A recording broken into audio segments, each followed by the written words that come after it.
You have to start to make good words familiar.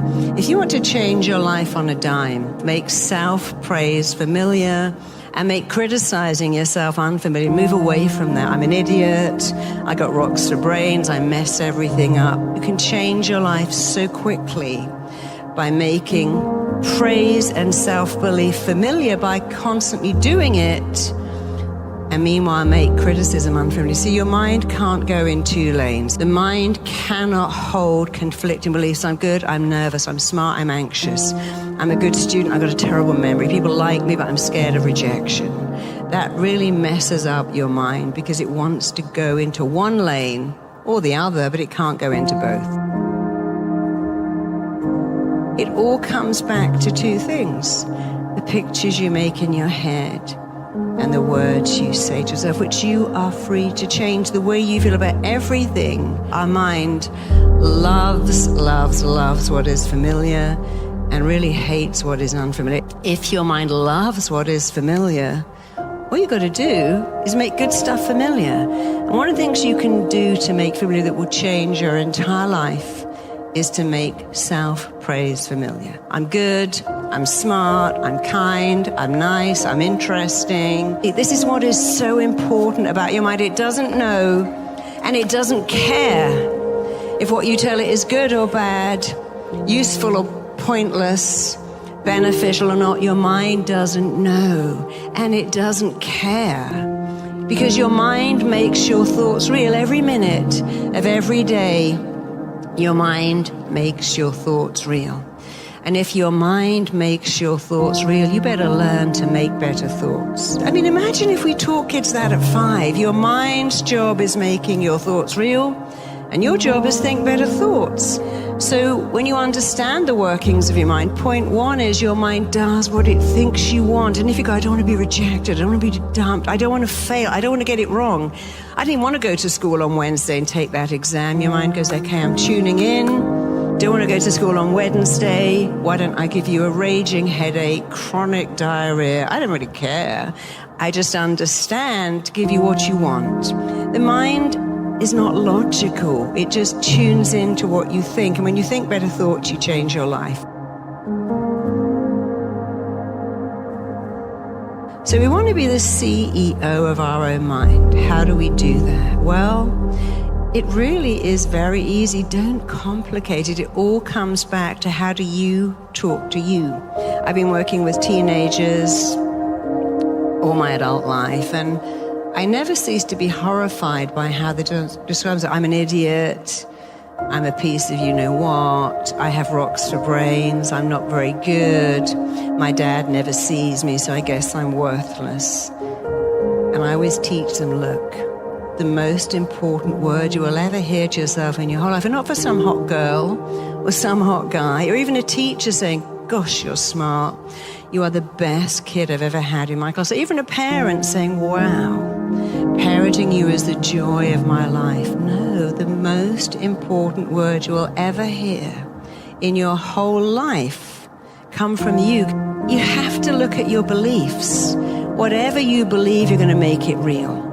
And when you believe you're going to do something amazing, whatever you believe, you'll make it real. So you've got to think about your beliefs, because first you make your beliefs, and then your beliefs turn right around and make you, and then there's something called confirmation bias. I believe I'm not smart.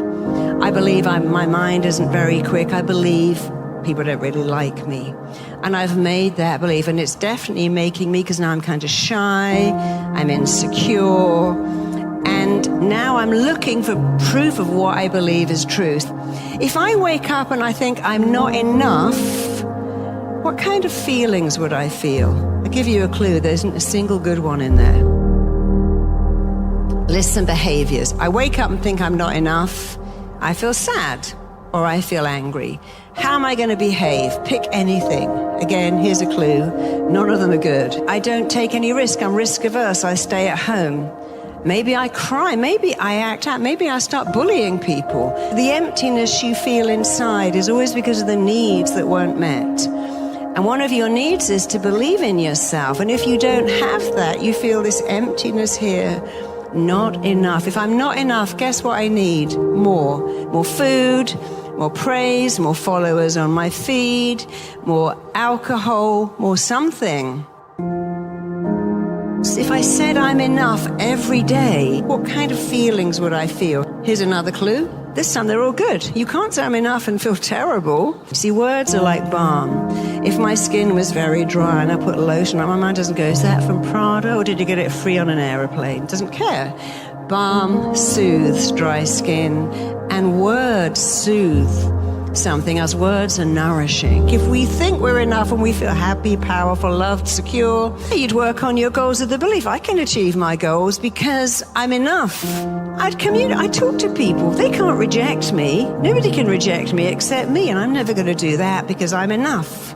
I would take some risks. You can tell yourself whatever you like. Muhammad Ali said, I told myself I was the greatest before I was. You know what happened? In everyone's eyes, I became the greatest. What a concept. Tell yourself you're the greatest. I want to show you how to manifest. There are 3 ways to manifest. One is just sitting there thinking, I'm going to manifest everything. But you have to manifest in 3 ways. The first is you must believe you are worth it, whether you want love, or a great career, or promotion, or money, or your own business.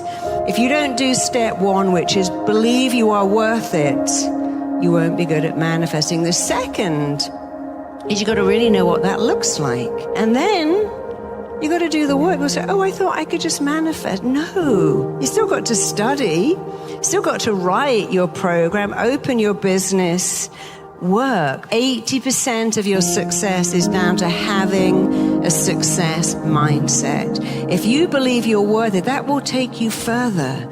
Belief without talent takes you further than talent without belief. We all watch reality TV. We all see people with no talent, but they have amazing self-belief. If you have belief and no talent, you probably will do better than someone with huge talent and no belief. If you have both, you can go anywhere. Impress, instruct, install into you what you require.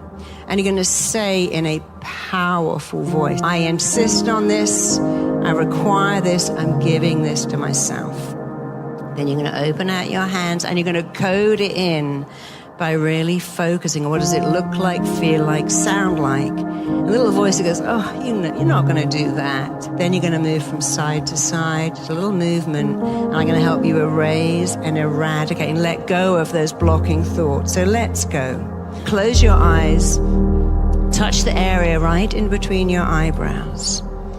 And I want you to repeat these words. I want you to think of what you really want. What do you require for yourself? What do you want? What do you require? What do you need? What are you prepared to give yourself? And I want you to say with unshakable confidence, what I require for myself is, say it. What I require for myself is confidence. What I insist on for myself is knowing, radiating that I'm enough. Open out your hands, and I want you to notice, what does that look like? What does phenomenal success and knowing you're enough look like? I want you to feel it. Feel that feeling of knowing that you radiate confidence from your very pores. Notice what that looks like. So see, how would you move? How would you talk if you had unshakable confidence and enoughness? Feel the feeling of radiating unshakable confidence. See what it looks like. Notice what it sounds like. How do you dialogue with you? How do you dialogue with others? And how do they dialogue back? See, one of the marks of self-love is, how do you talk to yourself?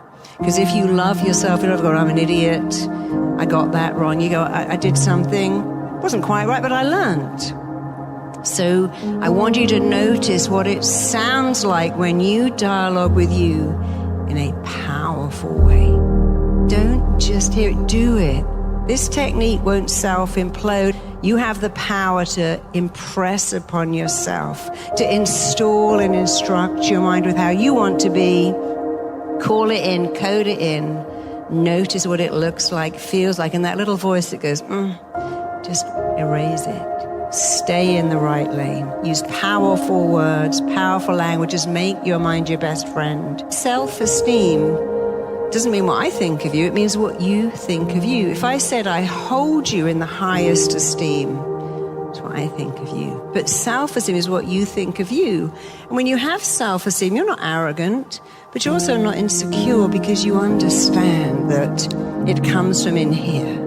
And you have the power to change in here massively when you learn how to dialogue with yourself.